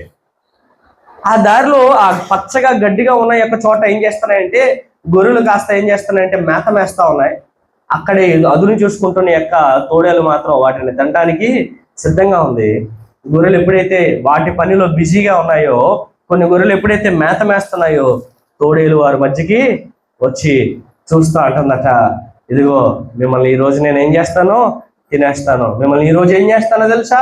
మీరందరూ ఈ రోజు అయిపోయినట్టే. మిమ్మల్ని అందరినీ కూడా నేను ఏం చేస్తున్నాను తెలుసా? తినేయబోతున్నాను, ఆరగించబోతున్నాను అన్నదట తోడేలు. అప్పుడు ఈ గొర్రెలన్నీ అన్నాయట, మేము చిన్నవారమే, దయచేసి తోడేలు మమ్మలను వదిలే, మేము వెళ్ళిపోతాం, ఎన్నడూ కూడా ఈ స్థలానికి రాము, ఈ చోటికి రాము, నీ ప్రాంతం, నువ్వు ఉన్న యొక్క ప్రాంతంలోనికి రాము, నువ్వు ఉన్న యొక్క టెరిటరీలోకి మేము ఏం చేయమంటే అడుగు పెట్టమని చెప్పేసాయట గొర్రెలని. అప్పుడు తోడేలు అన్నదట, అయితే ఒక పని చేయండి, మీరందరూ, మిమ్మల్ని నేను వదిలేయాలంటే మీరందరూ ఏం చేయాలో తెలుసా? మీరందరూ ఒక్కసారిగా పరిగెట్టుకొని ముందుకెళ్ళండి. ఎవరు ముందుగా వెళ్ళిపోతారో వాళ్ళు నేను ముట్టుకోను, వాళ్ళు నేను ఒక్కటిని కూడా చంపను. కానీ ఎవడైతే లాస్ట్లో ఉండిపోతాడో ఆయన చంపేస్తాను. ఎవరికి చెప్తుంది తోడేలు? ఆ గొర్రె పిల్లలన్నిటికీ చెప్పిందట. ఇప్పుడు గొర్రె పిల్లలు ఏం చేయాలి అంటే అవన్నీ కూడా పరిగెత్తుకుంటే వెళ్ళిపోవాలా. ఏదైతే లాస్ట్లో ఉండిపోతాయో వాటిని మాత్రం ఆ తోడేలు ఏం చేస్తుంది? చంపేస్తుంది. సరే అని చెప్పి ఈ సవాల్కి ఏం చేసాయి అంటే గొర్రె పిల్లలన్నీ కూడా అంగీకరించేసాయి. గొర్రె పిల్లలన్నీ ఏం చేసాయి? అంగీకరించాయి. ఇప్పుడు తోడేలు ఏం చేస్తుందంటే తీక్షణంగా ఎదురు చూస్తుంది. ఏదైతే లాస్ట్ ఉండిపోతుందో దాన్ని నేను ఏం చేయాలి? తినేస్తానని చెప్పి ఎదురు చూస్తూ ఉంది. కానీ ఈ గొర్రెలన్నీ ఏం చేస్తున్నాయి తెలుసా? ఒరే, మనం ఇక్కడ ఉండడానికి వీల్లేదు, మనం ఎలాగైనా సరే పరిగెత్తుకొని పోవాలని చెప్పి ఇప్పుడు ఆ గొర్రె పిల్లలన్నీ ఏం చేస్తున్నాయంటే పోటీ పడుతూ ఆ దారిలో అక్కడి నుంచి ఆ స్థలం నుంచి తప్పించుకోవడానికి పరుగు తీస్తున్నాయట. ఒకటి తర్వాత పరుగులు తీస్తూ పరిగెడుతూ వెళ్ళిపోతూ ఉంటప్పుడు ఈ పరుగు యొక్క పందెంలో ఏం చేశాయంటే ఒకటినొకటి గుద్దుకుంటూ ఒకటినొకటి తొక్కుకుంటూ ఒకటి మీద ఒకటేమో ఎక్కుకుంటూ వెళ్తూ ఏం చేస్తున్నాయంటే ఒకదానికొకటి గాయపరుచుకుంటున్నాయి. ఇప్పుడు ఒక గొర్రె పరిగెడుతుంటే ముందు గొర్రె వచ్చి ఏం చేస్తుంది? దాన్ని తంతుంది. ఒక గొర్రె 2 గొర్రెలు పరిగెడతా ఉంటే వెనకాతలో ఉన్న గొర్రెలన్నీ నేనే ముందు వెళ్ళాలి అని ఏం చేస్తానంటే పరుగు తీస్తున్నప్పుడు ఒకదానికొకటి ఏం చేస్తానంటే దెబ్బలు తగులుతున్నాయి. ఆ దెబ్బల వల్ల ఏం చేస్తున్నాయంటే అవి పక్కనే ఉన్న రాళ్ళ మీద పడిపోయి వాటికి గాయాలయ్యి రక్తం గారు ఏం చేస్తున్నాయంటే అవి అక్కడే పడిపోతున్నాయి. మరి కొన్ని యొక్క చిన్న పిల్లలు కనుక గొర్రె పిల్లలు, ఆ గొర్రె పిల్లలు కొన్నిటికి లేత యొక్క గొర్రెలు కాబట్టి వాటికి కాళ్ళు ఇరిగిపోయి కొన్ని ఏం చేస్తున్నాయంటే మరి పరిగెత్తలేకుండా అక్కడే పడిపోయి ఉండిపోతున్నాయి. ఇలాగున వారిని తమను తాము తప్పించుకోవాలి, తమ ప్రాణాలని కాపాడుకోవాలని అవి ఏం చేస్తున్నాయంటే ముందుకు పరిగెడుతున్నాయి. కానీ జ్ఞాపకం చేసుకోండి, అవి పరుగు తీసి వెళ్ళే యొక్క కార్యక్రమంలో తమను తామే ఏం చేస్తున్నాయంటే పోటీలో చంపుకున్నాయి, గుద్దుకున్నాయి. తిరిగి ఏం చేశాయంటే ఏ ఒక్క గొర్రె కూడా ఆ యొక్క ప్రాంతం తప్పించుకొని ముందుకు వెళ్ళలేకపోయింది. అన్ని గొర్రెలు కూడా దారిలో ఏం చేసాయి తెలుసా? ఒకటి ఆ మూల ఒకటి ఇంకొక దగ్గర ఏం చేశాయంటే అన్ని దెబ్బలతో కొర ప్రాణాలతో ఉండిపోయాయి. ఇప్పుడు తోడేలు వాటి మధ్యకొచ్చి అంటుందట, మీరు అలా అవుతారని తెలిసే నేను ఈ పోటీ పెట్టాను, మీరెవరు నా నుంచి తప్పించుకోలేరు అని చెప్పి ఒకదాని తర్వాత ఒకటి ఏం చేస్తుందో తెలుసా? ఆ గొర్రెలను తోడేలు ఏం చేస్తుందంటే ఆరగిస్తుంది. తనతో పాటు ఉన్న యొక్క మిగతా తోడేలన్నిటినీ పిలిచి, రండి ఈరోజు మనకి చాలా పెద్ద విందు దొరికిందని చెప్పి మిగతా తోడేలన్నిటినీ పిలిచి అక్కడ ఉన్న గొర్రెలన్నిటిని ఏం చేసాయంటే చంపుకుంటూ తిన్నాయి. ఎందుకు ఈ విషయం చెప్తున్నాను తెలుసా? అపవాది కూడా అలాంటి వాడే. మనలో మనకే పోటీ పెడతాడు, మీలో మీకే పోటీ పెడతాడు. మీలో మీకే ఏం చేస్తాడంటే అపవాది పడనవడు. మీలో మీకే అసూయను పుట్టిస్తాడు, మీలో మీకే క్రోధమును పుట్టిస్తాడు. తల్లి మీద బిడ్డ మీద తల్లికి, అక్క మీద చెల్లికి, చెల్లి మీద యొక్క తమ్ముడికి ఏం చేస్తాడంటే అపవాది ఏం చేస్తాడంటే క్రోధాన్ని, కోపాన్ని పుట్టించి, అసూయను పుట్టించి ఏం చేస్తాడంటే నువ్వు దేవుని రాజ్యం వైపుకు చేరుకోకుండా దేవుని సంఘము నుండి పక్కకు వెళ్ళిపోవడానికి అనేక రీతులుగా నిన్ను ఏం చేస్తాడంటే ప్రేరేపించి నిన్ను ఏదో విధంగా ఏం చేస్తాడంటే నీ గమ్యాన్ని చేరుకోకుండా అపవాది ఉంచుతాడు. అందుకనే మనం చూడాల్సింది ఎవరి వైపు తెలుసా? దేవుని వైపు. నేను ముందు నేను పక్కన అనుకోకు. నువ్వు నేను ముందు కాదు, దేవుని దగ్గర అందరం సమానమే. యుద్ధము చేయవాడికి ఎంత జీతమో యుద్ధ సామగ్రి దగ్గర కాపలా ఉన్నవాడికి కూడా అంతే జీతాన్ని దేవుడు ఇస్తాడు. మిలిటరీలో యుద్ధం ముందు వరుసలో చూసేవాడికి ఎంత ఎక్క జీతమో లోపల వంట చేసేవాడికి కూడా అన్ని బెనిఫిట్సే ఉంటాయి. అందుకని జ్ఞాపకం చేసుకుని ప్రియులారా, యెహోవా కొరకు ఎదురు చూచువారు నూతన బలం పొందుతారు. అపవాది కుయుక్తి గలవాడు. అపవాది మీలో మీకే పోటీ పెడతాడు. అపవాది ఒక విశ్వాసిని పడకుండా ఏం చేస్తాడంటే డిస్టర్బ్ కలిగజేస్తాడు. ఒకరి మనసులో ఒకరితో కలవకుండా ఏం చేస్తాడంటే అపవాది లేనిపోనివన్నీ చాడీలు చెప్పి ఏం చేస్తాడంటే అనేక విధాలుగా నిన్ను పడగొట్టాలి. నీ జీవిత ప్రయాణంలో ముందుకు సాగకుండా, నీ క్రైస్తవ యొక్క విశ్వాస యాత్రలో ముందుకు సాగకుండా అపవాది నిన్ను ఏం చేస్తాడంటే తను తాను వాడు ఏం చేయాలనుకుంటాడంటే మనల్ని దొంగిలించాలి దేవుడి దగ్గర నుంచి ప్లాన్ చేస్తాడు. మనం ఏమనుకుంటామంటే ఎలాగే నేను తప్పించుకొని పోతాం అనుకుంటాం, కానీ ఆడి చేతిలో పడితే తప్పించుకొని పోలే. కాబట్టి దేవుని సందాలు మనం ఏం చేయాలి?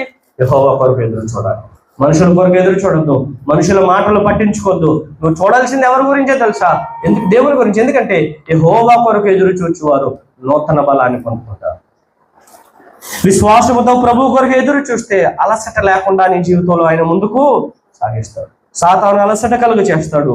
దేవుడు నూతన శక్తిని, నూతన బలాన్ని నీ జీవితంలో ఆయన నిరంతరం ఇచ్చేవాడై ఉన్నాడు.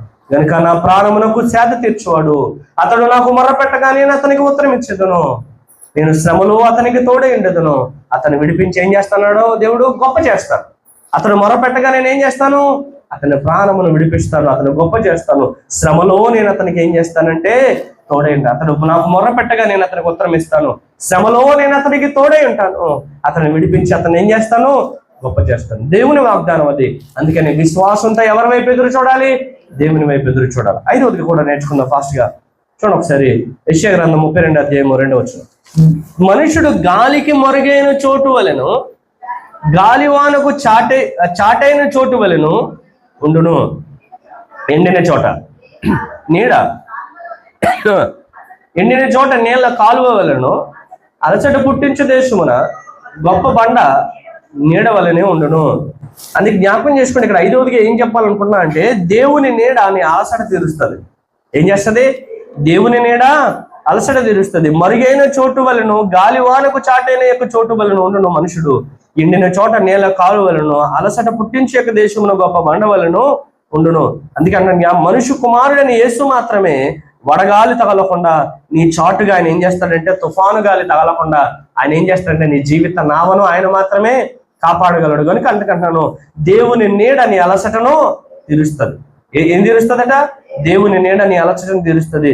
ఆయన నా ప్రాణమునకు సేద తీర్చి ఉన్నాడు అన్నట్టుగా దేవుని నీడ మాత్రమే మన అలసటను తీరుస్తుంది. 5వదిగా మనం నేర్చుకుంటాం, దేవుని నీడ మన అలసటను తీరుస్తుంది. చివరిగా 2 విషయాలు మనం త్వరగా జ్ఞాపకం చేసుకుందాం. చివరి యెషయా గ్రంథం 45:30 బాలురు సమస్యలు ఎదురు అలయుదురు. యవనస్తులు యవనస్తులు తప్పక ఏం చేస్తారంటే తొట్టులుతారట. బాలురు ఏం చేస్తారంటే సమస్యలుతారట. బాలురు సమస్యలుదురు అలయుదురు, యవనస్తులు తప్పక తొట్టులుదురు. నీ యొక్క విశ్వాసపు ఎదుగుదల అలసట లేకుండా చేస్తుంది. 6 మన విశ్వాసపు ఎదుగుదల మనకి ఏం చేస్తుంది? అలసట. మన విశ్వాసాలు ఏం చేయాలి? ఎదగాలి. అందుకే వాక్యం ఏం చెప్తుందంటే, బాలురుగా ఉన్నవారు అనగా ఎదుగుదల లేని వారు మాత్రమే అలసిపోతారు. దాని అర్థం బాలురు సమస్యలు అంటే అర్థం ఏంటంటే, నువ్వు విశ్వాసంలో ఇంకా చిన్నపిల్లగానే ఉన్నావు అనుకో, నువ్వు అలసిపోతావు, త్వరగా విశ్వాసంలో పడిపోతావు. అందుకే వాక్యం చెప్తుంటే, విశ్వాసంలో మనం ఎలా ఉండాలంటే పెద్దవారిగా ఉండాలి. విశ్వాస విషయంలో ఎలా ఉండాలి? కానీ విశ్వాసంలో మనం ఎలా ఉంటున్నామంటే బాలురుగా ఉండిపోతున్నాం. ఇంకా చిన్నపిల్లల లాంటి యొక్క విశ్వాసమే మన విశ్వాసం ఏం చేయాలంటే రోజు రోజుకి ఎదగాల. మన విశ్వాసం రోజు రోజుకి ఏం చేయాలంటే అధికం అవ్వాల. బాలురు సమస్యలు ఎదురు అలయుదురు, యవనస్తులు తప్పక తొట్టులెదురు. నీ విశ్వాసంలో ఎదగలేని వారు ఏమవుతారంటే తేలిగ్గా అలసిపోతారు. నీలో విశ్వాసం ఎలా ఉండాలంటే, నా దేవుడు తప్పక దీన్ని జరిగిస్తాడు, నా దేవుడు ఇచ్చాడంటే ఇది శ్రేష్టమైనదే దేవుడు నాకు ఇస్తాడు, లేకపోతే దేవుడు తప్పక నా పట్ల నా పిల్లల ఏదో కార్యాన్ని దేవుడు సిద్ధం చేసి ఉంచాడు అని చెప్పి నీ విశ్వాసం ఏం చేయాలంటే అధికం అవ్వాలి. నీ విశ్వాసం ఏమవ్వాలి? అధికం అవ్వాలి. అందుకని నన్ను జ్ఞాపకం చేసుకోండి, మన సుదీర్ఘమైన ఆత్మీయ జీవితంలో అలసిపోకుండా ఉండాలంటే మనకేం కావాలంటే ఆత్మీయమైన అనుభవం కావాలి, లేక విశ్వాసం మనలోనికి రెట్టింపు అవ్వాలి. విశ్వాసంలో మనం దినదినం ఏం చేయాలంటే ఎదగాలంగా ఆత్మీయలో ఎదుగుదల కావాలి. ఆత్మీయ ఎదుగుదల లేని వారు జీవిత యొక్క పరీక్షలను ఏమాత్రం కూడా తట్టుకోలేరు. అనగా సంవత్సరాలు గడిచిపోతున్న ఆత్మీయ జీవితంలో ఇంకా ఎదగలేని వారిగా ఉండిపోతే విశ్వాసంలో మనం పడిపోతాం. కాబట్టి సంవత్సరాలు గడుస్తున్న కొలది మన విశ్వాసం ఏం చేయాలి? పెరగాల. మన విశ్వాసం ఏం చేయాలి? మన విశ్వాసం ఎప్పుడు పెరుగుతుంది? దేవుని దగ్గరకు వస్తేనే పెరుగుతుంది. మన విశ్వాసం ఎప్పుడు పెరుగుతుంది? అని సన్నిధానంలో ఉన్నప్పుడు పెరుగుతుంది. మన విశ్వాసం ఎప్పుడు పెరుగుతుంది? దేవుని వాక్యం వినుట వలన పెరుగుతుంది. మన విశ్వాసం ఎప్పుడు పెరుగుతుంది? అపాయంలో కష్టకాలంలో దేవుని మీద ఆనుకోవడం వల్ల మన విశ్వాసం ఏం చేస్తుంది? పెరుగుతుంది. నీ విశ్వాసపు ఎదుగుదల అలసట లేకుండా మనను చేస్తుంది. మన విశ్వాసపు ఎదుగుదల మనల్ని ఏం చేస్తుంది? మన అలసట లేకుండా చేస్తుంది. విశ్వాసంలో మనం ఏం చేయాలి? ఎదగాలి. ఏం చేయాలట? విశ్వాసంలో మనం ఏం చేయాలి? నిరంతరము కూడా విశ్వాస జీవిత యాత్రలో మనం నిరంతరము కూడా ఎదిగేవారిగా ఉండాలి. అంతేగాని ఎక్కడ వేసిన గొంగలు అక్కడే విధంగా మన జీవితాలు ఉంచుకోకూడదు. విశ్వాసం దినదినము ఎక్కువ అవ్వాలి. ఈరోజు చిన్న సమస్యను ఎదుర్కొంటున్నాం, రేపు పొద్దున్న పెద్ద సమస్యను ఎదుర్కొంటున్నాం. అయితే చిన్న సమస్యలో ఉన్న విశ్వాసం వేరు, పెద్ద సమస్యను ఎదుర్కొన్నప్పుడు విశ్వాసం వేరు. అయితే పెద్ద సమస్యను ఎదుర్కొనే విశ్వాసం నీకు రావాలంటే చిన్న సమస్యలో కూడా నువ్వు నమ్మకంగా విశ్వాసంగా ఉండాలి. చిన్న సమస్యలు ఎదుర్కొంటేనే పెద్ద యొక్క సమస్యలు ఎదుర్కోవడానికి విశ్వాసం నీలో రెట్టింపు అవుతుంది. విశ్వాస జీవిత యాత్రలో మనం నిరంతరం ఏం చేయాలంటే ఎదగాలి, నిరంతరం కూడా ఏం చేయాలి? ఎదగాలి. విశ్వాసపు ఎదుగుదల మాత్రమే నీ అలసట లేకుండా చేస్తుంది. అనగా నీ కష్టకాలంలో, ఇరుకు కాలంలో, ఇబ్బందుల కాలంలో దేవుని యొక్క నీ విశ్వాసమే నీకు ఆదరణ ఇస్తుంది. నీ విశ్వాసమే నీకు ఏం చేస్తుంది? నిన్ను నిల్చోబెడుతుంది. పడిపోకుండా దేవుని యొక్క నీ సమస్యల్లో ఏం చేస్తుంది అంటే నిన్ను ముందుకు గట్టిగా నిలబడేలాగా సహాయం చేస్తుంది. నీ విశ్వాసపు ఎదుగుదల నీకు అలసట లేకుండా చేస్తుంది. చివరిగా మరొక మాట అంటాను చూడండి, ద్వితీయోపదేశకాండం 25:18. ద్వితీయోపదేశకాండం 25:18. నీవు ప్రయాసపడి అలసి ఉన్నప్పుడు నీ వారిలో నీ వెనుకనున్న కాబట్టి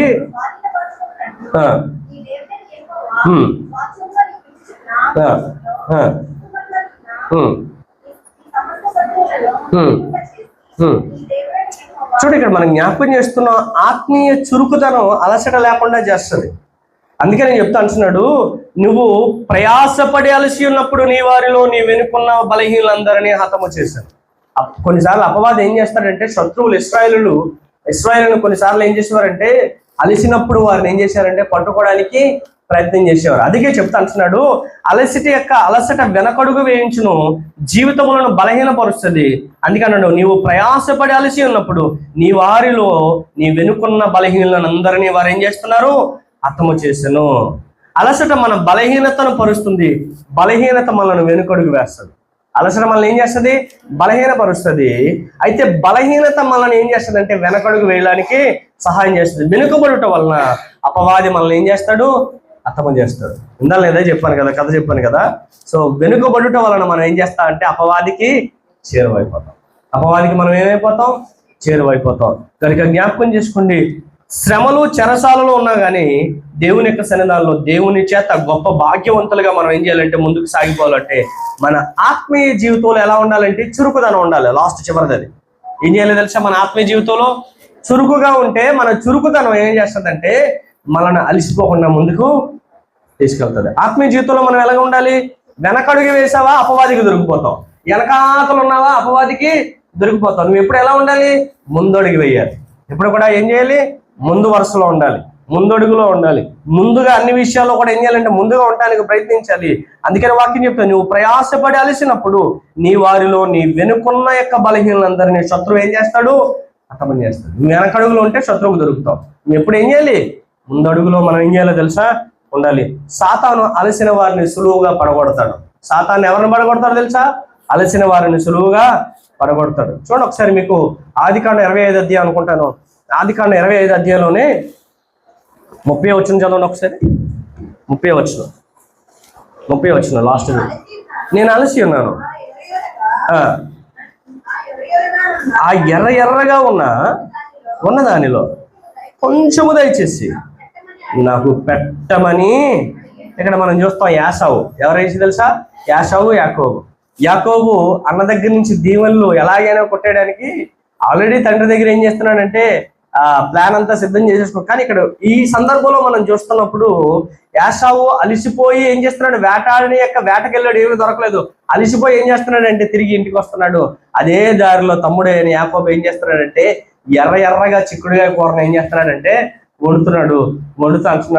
వండుతున్నప్పుడు అన్నయ్య ఆ దారిలోనే వస్తుంటే అన్నయ్య వచ్చి చూసిన యాసావు అంటున్నాడు, నేను అలసిపోయాను, ఇదిగో ఎర్రగా ఉన్న యొక్క కూరలో కొంచెం నాకు పెట్టుమంటే అప్పుడు యాకోబు అంటాడు, అయితే నీ జ్యేష్ఠతోక నాకు ఇచ్చేస్తావా అంటే, తీసుకో, దాన్నే ఉంది, నేను చచ్చిపోయేలా ఉన్నాను రా బాబు, జ్యేష్ఠతోకతో నాకేమని ఉంది, ఇప్పుడు నా ప్రాణమే నాకు ముఖ్యం అని చెప్పి అలిసిపోయిన వాడు తన జ్యేష్ఠతోకను ఏం చేశాడు?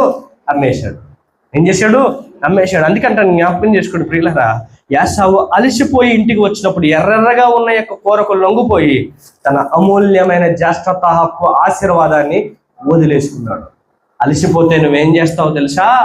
ఆత్మికంగా నువ్వు అలిసిపోతే, సమస్యల వల్ల అలిసిపోతే, నీ మనసు లేకపోతే నీ మెదడు నీ ఆలోచనల వల్ల నువ్వు అలిసిపోతూ ఉంటే సులువుగా అపవాదిని ఏం చేస్తా అంటే దేవుని వైపు నుంచి నీ మనసును వేరే వైపుకి మళ్ళించేస్తాడు. అది పాపం వైపు కావచ్చు, లేకపోతే దేవుని విశ్వాసం నుంచి నువ్వు తొలగిపోయేట్లో చేయొచ్చు, ఏదైనా చేస్తాడు. కనుక జ్ఞాపకం చేసుకోండి, అలసిపోయిన యాసావు తన జ్యేష్ఠతో ఒక్కని ఏం చేశాడు? అమ్మేసుకున్నట్టుగా మనం చూస్తున్నాం. వీళ్ళ అందుకని జ్ఞాపకం చేసుకోండి, ఆ ఎర్రగా ఉన్న దానిలో కొంచెము నాకు పెట్టుమని అడిగేశాడు. కనుక జ్ఞాపకం చేసుకోండి, అక్కడితో యాషావు తన జ్యేష్ఠత్వ హక్కుని ఏం చేశాడు? కోల్పోయాడు. అందుకనే యాషావుకి ఇవ్వాల్సిన జ్యేష్ఠత్వ హక్కు దీవెన ఎవరికి వచ్చేసాయి? యాకోబు మీదకి వచ్చేసాయి. యాకోబు చాలా తెలివైన వాడు. యాకోబు ప్రతిదాని విషయంలో ముందడుగు వేసినాడు. యాకోబు ప్రతి విషయంలో కూడా ఎలా ఉన్నాడు? వెనకడుగు వేయడు. ఎప్పుడు యాకోబు ముందడుగులోనే ఉంటాడు అనమాట, ముందు ప్రిపేర్గా ఉంటాడు. అందుకనే దేవుడు యాకోబుకి ఆ దీవెనలన్నీ కూడా ఏం చేశాడు తెలుసా? ఇవ్వటానికి కారణమైంది. యాషావు ఎప్పుడు ఎలాంటి మనసు గలవాడంటే చూద్దాంలే, చేద్దాంలే, పర్వాలేదులే అనే కొంచెం తత్వం గలవాడు. ఎవరంటే యాషావు. యాకోబు అలాంటి కాదు, చాలా చురుకైన వాడు. కనుకనే జ్ఞాపకం చేసుకోండి, అన్ని దీవులను అతడు ఏం చేశాడంటే పొందుకున్నాడు. కనుక యాషావు అలిసిపోయాడు. అలిసిన తత్వంలో ఏమమ్ముకున్నాడు? జ్యేష్ఠత్వ హక్కుని అమ్మేసుకున్నాడు. జీవిత కష్టకాలంలో మనం అలిసిపోయి ఉన్నప్పుడు మనం రావాల్సింది ఎవరి దగ్గరికో తెలుసా? దేవుని దగ్గరికి. అందుకని జ్ఞాపకం చేసుకోండి. చివరికి ఒకసారి నేను చెప్పి ముగిస్తాను. అలసిన వారి ఆశను దేవుడు తీరుస్తాడు. ఎలా తీరుస్తాడు అంటే ప్రభు యొక్క వాక్యమే మన అలసటను అన్నిటినీ తీరుస్తుంది. రెండోదిగా మనం నేర్చుకున్నాం, దేవుని యొక్క సంఘముని అలసట తీరుస్తుంది. అలసిన నువ్వు ఎక్కడ ఉండాలి? దేవుడి దగ్గర ఉండాలి. ఆత్మీయ జీవితంలో నువ్వు అలిసిపోయావా? కష్టాలు చేత అలిసిపోయావా? నువ్వు ఎక్కడ ఉండాలి? దేవుని సంఘములో ఉంటే దేవుని సంఘమే నీ అలసటను తీరుస్తుంది. మూడోదిగా మనం నేర్చుకున్నాం, దైవ పరిచర్య నీ అలసటను తీరుస్తుంది. దైవ పరిచర్య అలసటను తీరుస్తుంది. పరిచర్యలో విసిగెక్కిపోకండి. పరిచర్యలో కానివ్వండి, దేవుడు ఒకవేళ మీరు ఎంత అలిసిపోయారో ఆ అలిసిన తగ్గట్టుగా ఏం చేస్తాడంటే ప్రభువు మీ యొక్క అలసటను ఆయన తీర్చివాడన్నారు. ఎప్పుడు ప్రార్థన అయిపోద్దా, ఎప్పుడు చివరి ముగింపు ప్రార్థన అవుద్దా, ఎప్పుడు పరిగెట్టేద్దామా అని ఎదురు చూడకండి. దేవుడు తప్పక పరిచర్య విషయంలో మీరు ముందుంటుంటే ఖచ్చితంగా దేవుడు మీ అలసిన ప్రాణానికి దేవుడు సేదన ఆయన తీరుస్తాడు. ఖచ్చితంగా. నేను మళ్ళీ చెప్తాను, చాలాసార్లు చెప్తాను. పోయి ఆదివారం చెప్పాను నేను మీకు, యూత్ మీటింగ్ ఉందా రండి అమ్మ అని చెప్పాను. చూడండి, జ్ఞాపకం చేసుకోండి, బాలురు సమస్యలు ఎదురు అలయెదురు యవ్వనస్తులు తప్పక తొట్టిల్లుతారు. యవ్వనస్తులు ఏం చేస్తారు? ఖచ్చితంగా తొట్టిల్లే సందర్భం. ఈ రోజుల్లో చాలా జాగ్రత్తగా ఉండాలి. రాత్రి ఒక ఇద్దరికి చెప్పాను, రండిరా ప్రార్థనకు రండి అని చెప్పాను. వాళ్ళు అక్కడే కూర్చున్నారు నిన్న మొన్న. రండి అంటే రాలే. ఏమంటే ఒకటి గోలు నొప్పులట, ఒకటి గంట ఉదయం అంతా తిరిగి తిరిగి ఏం చేశాడంటే అలసిపోయాడంట. మీరు ఎవరు అలసిపోలేదు ఏంటి? కూర్చున్న వాళ్ళు ఎవరు? అందరూ ఉద్యోగాలు పనులు చేసుకుని వచ్చిన వాళ్ళే కదా, అలసిపోయిన వాళ్ళు అందరూ అండి. నేనేమైనా ఖాళీగా వస్తున్నాను అనుకోండి, వారంలో 7 రోజులు బొబ్బుని ఆదివారం శుక్రవారం వచ్చి వాకింగ్ చెప్తాను అనుకుంటున్నారేంటి ఇక్కడ? నేను అలిసి వస్తాను. రాత్రి 3 గంటలకు 2 గంటలకు పడుకొని మళ్ళీ పని చేసుకొని పరిగెత్తుకొని ఉదయం వెళ్ళి సాయంత్రం వెళ్ళి అలసిపోయాము. మీ శరీరాలకి ఎంత అలసట ఉందో నా శరీరానికి అంత అలసట ఉంది. అయినప్పటికీ గుర్తుపెట్టుకోండి, నేను ఎందుకు ఈ మాట చెప్తున్నానంటే మీకు కోపం తెప్పించడానికి లేకపోతే మిమ్మల్ని నిందించడానికి మాట చెప్పట్లేదు. ఎందుకు చెప్తున్నాను ఈ మాట అంటే గుర్తుపెట్టుకోండి, బాలురు అలసిపోతారు. కానీ ప్రియులారా, దేవుని సన్నిధిలో మాత్రమే పెరగడం వల్ల మాత్రమే, మన పిల్లలను పెంచడం వల్ల మాత్రమే మనం ఏం చేస్తుంటే మన క్రమశిక్షణలో మనం మన పిల్లల్ని పెట్టుకోగలం. బీచ్కి వెళ్ళడానికి ఖాళీ దొరుకుతుంది. బర్త్డేకి ఫ్రెండ్స్కి బర్త్డే కేక్ కట్ చేయడానికి మనకి ఖాళీ దొరుకుతుంది. దైవ సంఘంలో మాత్రం 1 గంట గడపడానికి మాత్రం మనకి ఖాళీ దొరకదు. ఎంత దౌర్భాగ్యమో తెలుసా? ఇది అంచెదినాల్లో చాలా భయంకరంగా ఉన్నాయి. చాలా భయంకరం అంచెదినాల్లోనే. ఎక్కడ పడితే అక్కడ బోర్డు వార్తలు మనం వింటున్నాం. ఎక్కడ పడితే అక్కడ మనం ఏం చేస్తున్నాం చాలా భయంకరమైన వార్తలు వింటున్నాం. ఎవరు వాళ్ళు అంటే మళ్ళీ క్రైస్తవ బిడ్డలే, బయట వాళ్ళు ఎవరు కాదు, దేవుడి పిల్లల వార్తలే వాళ్ళు వింటున్నారు. మీరు వాళ్ళమ్మ 9:30కి పంపించిందట హనుమంతోగా. 9:30కి ఎవరా పాప తెలుసా? దేవుణ్ణి కలిగిన తల్లి, ఆ బిడ్డ కూడా దేవుణ్ణి కలిగిన అమ్మాయే. 9:30 ఎక్కడికి వెళ్తున్నావు, ఏ టైంలో వెళ్తున్నావు, ఈ టైంలో వెళ్ళాల్సిన పని ఏంటి అని అడగలేదేమో, మరి ఏమైందో తెలియదు. 9:30కి పంపించిందట. అప్పుడు పంపించడానికి టైం ఉంటుంది. దానికి ముందు అలా అయ్యగా 2 సార్లు చెప్పుంటారు యూత్ మీటింగ్ పంపించమని. నా మాట మీకు కోపం వచ్చినా పర్వాలేదు ప్రియులారా, చెప్పకపోతే అది నాకు పాపం. నేను ఇక్కడ నిల్చున్న దేవుడు నన్ను ఇక్కడ పెట్టాడు కాబట్టి అది నేను నీకు చెప్పలేదు అనుకో, నాకు పాపం అవుతుంది. ఒరే నేను పనికిమాలోడా, నేను ఎందుకురా నిల్చోబెట్టానో నువ్వు చెప్పాలి కదరా అని దేవుడు నన్ను అడుగుతాడు. నేను నిల్చోబెట్టడానికి అందుకే నిల్చోబెట్టాను, నువ్వు కూడా చెప్పి మందలించకపోతే ఎవడరా మందలిస్తాడు అని చెప్పి దేవుడు నన్ను అడుగుతాడు. అందుకే చెప్తాను, జ్ఞాపకం చేసుకోండి, బాలురు సమస్యలు అలసిపోతారు, యవనస్తులు తప్పక తొట్టిల్లుతారు. అలాని వారు చెడ్డ మార్గాల్లో వెళ్తారని నేను చెప్పట్లేదు, అలాంటి గ్యారంటీ నేను ఇవ్వట్లేదు. కానీ జ్ఞాపకం చేసుకోండి, అలాంటి రోజులు ఇవి, అలాంటి బ్రతుకులు ఇవి. అలాని మీ పెంపకం మంచిది కాదని నేను అనట్లేదు, కానీ అలాంటి రోజులు ఇవి. మనం ఎంత మంచిగా ఉన్నా బయట వారు పాడు చేసే రోజులు ఎక్కువగా ఉన్నాయి. అలాంటి యొక్క సందర్భంలో మన జీవితాన్ని, మన కుటుంబాన్ని, మన పిల్లల జీవితాన్ని చాలా జాగ్రత్తగా కట్టుకోవాలి. అలా కట్టుకోకపోతే అపవాది గర్జించు సింహం వల్ల ఎవరిని మృంగుదనా అని ఏం చేస్తున్నాడో తెలుసా, తిరుగులాడుతూ చూస్తూ ఉంటాడు. ఒకమేమో మోకరించి ఇలా ముసుగేసుకొని మరి ఫోన్ ఇలా గెలుగుతుంటది, ఇలాగ ప్రార్థన అవుతుంటే. నేను చూడాలనుకుంటున్నారా మీరు అవన్నీ? అప్పుడే ఫోన్లో యాప్లన్నీ అప్పుడే డిలీట్ చేసి, ఇంటికాడ ఖాళీ దొరకదు యాప్లు డిలీట్ చేయడానికి. ఇంటికాడ ఖాళీ దొరకదు యాప్లు డిలీట్ చేయడానికి. ఒక ఆవిడ అప్పుడే మెసేజ్లు అన్నీ చెక్ చేస్తుంటది, ఇలాగ అప్పుడే. మీరు దేవుని సన్నిధానంకి వచ్చింది దేనికంటే అలసట తీర్చుకోవడానికి. ఆయన మీతో మాట్లాడుతున్నప్పుడు వినాల్సిన పనే తప్ప ఏ పని మనం చేయకూడదు. ఆయన మాట్లాడుతున్నప్పుడు ఏం చేయాలి? వినాలి. లోకంలో ఉన్న అధికారి దగ్గరికి వెళ్ళి, కలెక్టర్ గారి దగ్గరికి వెళ్ళి కూర్చొని ఆయన మాట్లాడుతుంటే ఇలా ఫోన్ ఇలా కెలుక్కొని ఇలాగా, చెప్పండి సార్, ఏంటి సార్ అన్నావా అంటావా? బయట పంపించేవాడిని అంటాడు. ఎప్పుడు కలెక్టర్ ఆఫీస్ గుమ్మం కూడా దొక్కనివ్వండి నేను. సర్వ సృష్టికర్త దగ్గరకు వచ్చినప్పుడు మనం ఎలా ఉండాలంటే భయముతో, భక్తితో మనం జీవించాలి. ఈ భూమిని కదిలించగలిగిన యొక్క తన కనుసైగలతో కంట్రోల్ చేయగలిగిన దేవుని దగ్గరికి వచ్చినప్పుడు ఎలా ఉండాలి? భయభక్తులు. ఒక ఆవిడ బైబుల్ పెట్టుకునే ఫోన్ ఎలా చేస్తూ ఉంటుంది. అందరూ ప్రార్థన చేస్తారు, ఈవిడ మాత్రం ప్రార్థన చేయదు. ఒక ఆవిడ ఫోన్ ఆ మధ్యలో పెట్టుకొని ఇలా, హలో చెప్పు, ఇక్కడే ఉన్నానా, పర్లేదా, వచ్చేస్తాను 5 నిమిషాలు 10 నిమిషాలు. ఎప్పుడు లేని ఫోన్లు అప్పుడే వస్తాయి. మీకే కాదు, నేను కూడా నాకు ఫోన్లు వస్తాయి అప్పుడప్పుడు. అందుకే ఏం చేస్తానంటే ఫ్లైట్ మోడ్లో పెట్టి పడేస్తున్నాను. చర్చ అయ్యే వరకు కూడా నా ఫోన్ మోగడానికి వీల్లేదు. ఇంకా నేను ఏమంటానంటే గుర్తుపెట్టుకుంది, యవనస్తులు తప్పక ఏమవుతామంటే మనం తొట్టిల్లిపోతాం. ప్రియులారా, తొట్టిల్లిపోకుండా ఉండాలా? నీ పిల్లలు నీ మాట అనట్లేదంటే ఎందుకంటాడు? నువ్వు వాడిని యూత్ మీటింగ్కి పంపించట్లేదు, సండే స్కూల్కి పంపించట్లేదు. పిల్లలు ఎందుకంటారు? పిల్లలు నువ్వు సండే స్కూల్కి పంపిస్తేనే కదా బాలు నడవలసిన త్రోవను వాడికి నేర్పించు. పెద్దవాడైనా దాని నుంచి తొలగిపోడు కదా. పెద్దవాడైనా తొలగిపోకుండా ఉండాలంటే చిన్ననాటి నుంచి వారిని మనం ఏం చేయాలంటే ప్రభు శిక్షలోను, ప్రభు ప్రేమలోను, ప్రభు బోధలోను వారిని పెంచాలి. అలానే వారు ఏమైనా పోనీ ఇప్పుడు ఏమైనా ర్యాంకులు సాధించడానికి ఏమైనా వెళ్ళారంటే ఏమీ లేదు, ఖాళీగా తిరగడమే. ప్రార్థనకి అలాగే ఎన్ని గంటలకు వస్తున్నావు అంటే చివరి ప్రార్థన ముసలమ్మతో పాటు వస్తావు ప్రార్థనకి. ముసలమ్మ వచ్చిందంటే పోనీ ఒక లెక్క ఉంది. ముసలమ్మతో పాటు నీకేం పని రావడానికి? ఎప్పుడు రావాలి? ఎర్లీగా మనం ఏం చేయాలి? యూత్ ఎర్లీగా రావాలి. పెద్దవారు ఏమైనా యవనస్తులు ఎర్లీగా రావాలా? తెల్లారు 5 గంటలకి రత్నాచల్ ఎక్స్ప్రెస్ ఉంది, వెళ్ళిపోతానంటే వెళ్ళిపోతావు. తెల్లారు 5 గంటలకి, 4:30కే ఉంటావు ఎవరికి వెళ్ళడానికి. ప్రియులారా, జ్ఞాపకం చేసుకుని చాలా సింపుల్. దేవుడితో నీ ఆసక్తిని బట్టే ప్రభు దీవిస్తాడు. నేను చెప్తాను, నీ ఆసక్తిని బట్టే ప్రభు ఆస్వాదిస్తాడు. నీ ఆసక్తిని బట్టి అలసిన ప్రాణము తృప్తిపరచబడాలంటే నువ్వు ఆసక్తిగా దేవుని చెందాలనుకుంటాడు. ఆయన సన్నిధి ఎప్పుడు కనబడుదును అని నీ ఆసక్తి ఎప్పుడు కూడా ఉండాలి. దుప్పు నీటి వాగుల కొరకు ఆశపడినట్లు, దేవా నీ కొరకు నా ప్రాణము. దైవ సన్నిధానం గురించి మన ప్రాణం ఏం చేయాలో తెలుసా? ఆయన సన్నిధానంలో ఎప్పుడు కనబడాలి, ఆయన సన్నిధానంలో ఎప్పుడు పాడాలి, ఆయన సన్నిధానంలో ఎప్పుడు స్తుతించాలి, ఆయన సన్నిధానంలో నేను ఎప్పుడు పరిచర్య చేయాలని ఏం చేయాలంటే మనం నిరంతరము కూడా ఏం చేయాలో తెలుసా? ఆశతో ముందుకు సాగిపోవాలి. అందుకే వాక్యం చెప్తా ఉంటుంది, అలసిన వారి ఆశను దేవుడు తీరుస్తాడు. ప్రభు యొక్క వాక్యాన్ని ఎవరు చదువుతారో, ఎవరు ప్రభు యొక్క దేవుని వాక్యము మాత్రమే మన అలసట తీరుస్తుంది. ఏం తీరుస్తుందట? దేవుని వాక్యం. చాలా మంది చెప్పారు వాక్యం చదివి పెట్టండి అని. 2 చదువుతారు లేదా 3 చదువుతారు అంతే.